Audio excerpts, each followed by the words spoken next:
رسوله الكريم أما بعد فأعوذ بالله من الشيطان الرجيم بسم الله الرحمن الرحيم قال الله تبارك وتعالى في القرآن المجيد وما خلقت الجن والإنس إلا ليعبدون صدق الله العظيم الصلاة والسلام عليك يا سيدي يا رسول الله وعلى آلك وصحبه يا حبيب الله۔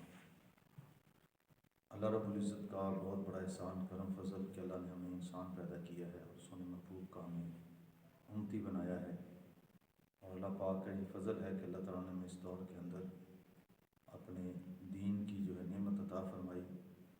اس دین کے اندر بہت ساری برکتیں اور رحمتیں ہیں، اور سب سے بڑی نعمت جو ہے دین کے اندر وہ نماز کی ہے۔ اور اللہ رب العزت بھی اس آیت مبارکہ میں یہی ارشاد فرماتا ہے کہ میں نے جن و انس کو صرف اپنی عبادت کے لیے پیدا کیا ہے۔ تو جس طرح ہر کام سیکھنے سے آتا ہے، اس طرح عبادت کو بھی سیکھنا پڑتا ہے۔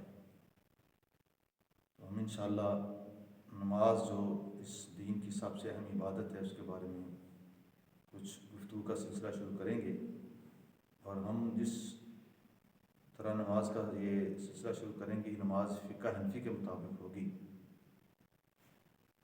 باقی اگر کوئی دوست فقہ شافی یا فقہ حنبلی کے مطابق نماز پڑھے تو ہمیں اس پہ بھی کوئی اعتراض نہیں، کہ ہماری جو عقیدہ ہمارا یہ ہے کہ چاروں ہی امام جو ہیں وہ حق پر ہیں، لیکن جو کہ ہم حنفی ہیں تو اس لیے ہم طریقہ حنفیہ کے مطابق بیان کریں گے، لہٰذا اس میں کوئی اعتراض والی بات نہیں ہونی چاہیے۔ ہمیں کسی کے طریقے پر بھی اعتراض نہیں ہے، لیکن چونکہ اختلافات جو ہیں یہ شروع سے ہی چلے آ رہے ہیں، اور ہمیں یہ حق تو ہے کہ ہم چاروں اماموں میں سے کسی ایک امام کو جو ہے اس کی تحقیق کو بہتر سمجھ کر اس کے پیچھے چلیں، لیکن کسی دوسرے امام کی جو ہے وہ تکذیب نہ کریں۔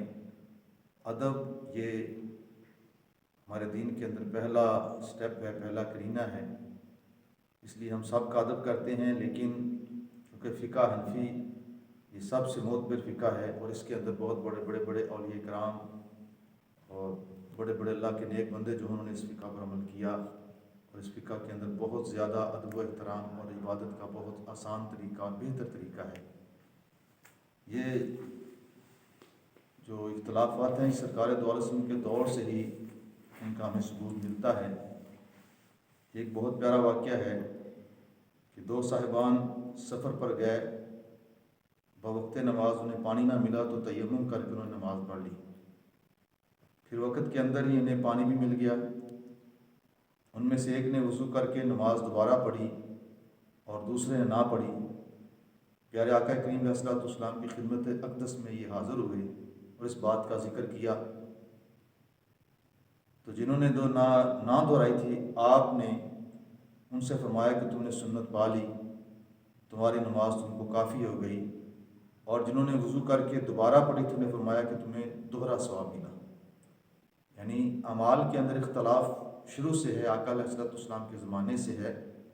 یہاں پر دونوں صحابہ نے مختلف عمل کیا، لیکن آپ نے دونوں میں سے کسی کو برا نہیں کہا، بلکہ دونوں کی حوصلہ افزائی فرمائی۔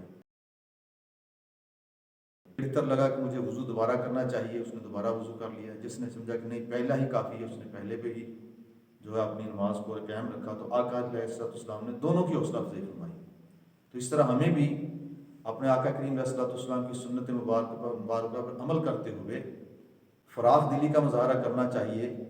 اگر کوئی فقہ حنفی کے مطابق نماز پڑھتا ہے اور صحیح پڑھتا ہے تو اس کی بھی حوصلہ افزائی کرنی چاہیے، اور اگر کہتا ہے میں شافی ہوں اور فقہ شافی کے مطابق پڑھتا ہے تو اس کی بھی حوصلہ افزائی کرنی چاہیے۔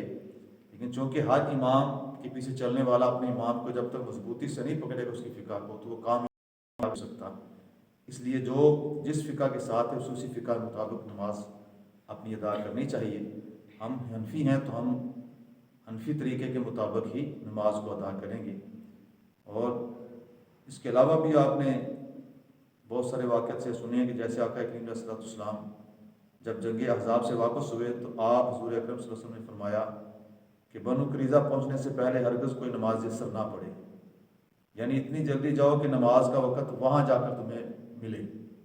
مگر تاخیر کی بنا پر جب سفر کیا جاتا تو آپ جانتے ہیں کہ تھوڑی بہتی سفر کے معاملات کے اندر بندے کو دیر ہو جاتی ہے، تو اس بنا پر بعض صحابہ جو تھے ان کو تخیر ہو گئی، تو وقت اثر رستے میں ہی ہو گیا، تو ان میں سے بعض نے کہا کہ ہم تو حکم کے مطابق جب تک وہاں نہ پہنچیں گے تو اس وقت تک نماز اثر ادا نہیں کریں گے، اور بعض نے کہا کہ ہم نماز پڑھ لیتے ہیں، کیونکہ آپ صلی اللہ علیہ وسلم کا یہ مقصد نہ تھا بلکہ جلد پہنچنا مقصود تھا، چنانچہ ایسے ہی کیا گیا، کچھ نے پڑھ لی اور کچھ نے نہ پڑھی۔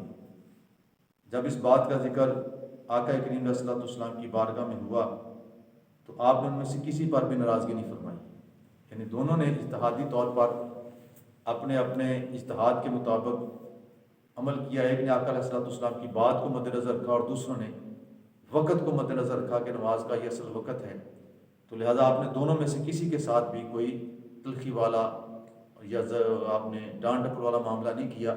تو اسی طرح ہمیں بھی چاہیے کہ ہم بھی دوسروں کے ساتھ خیر خواہی والا معاملہ کریں، فراخ دلی والا معاملہ کریں۔ بات اعمال کی نہیں، بات عقائد کی ہے، جس کے عقائد اچھے ہوں اس کے اعمال جو ہیں وہ تھوڑے بھی ہوں گے، صحیح ہوں گے تو اللہ قبول فرما لے گا۔ اس لیے ہم حنفی ہیں تو حنفی طریقے سے انشاءاللہ نماز کا ہم باقاعدہ جو ہے ایک سلسلہ شروع کریں گے۔ اللہ تعالی ہم سب کو عمل کی توفیق دے۔ انشاءاللہ آنے والی ہماری ویڈیو کے اندر نماز کا ایک طریقہ پراپر بیان کیا جائے گا۔ اللہ تعالی ہم سب کی حاضری قبول فرمائے۔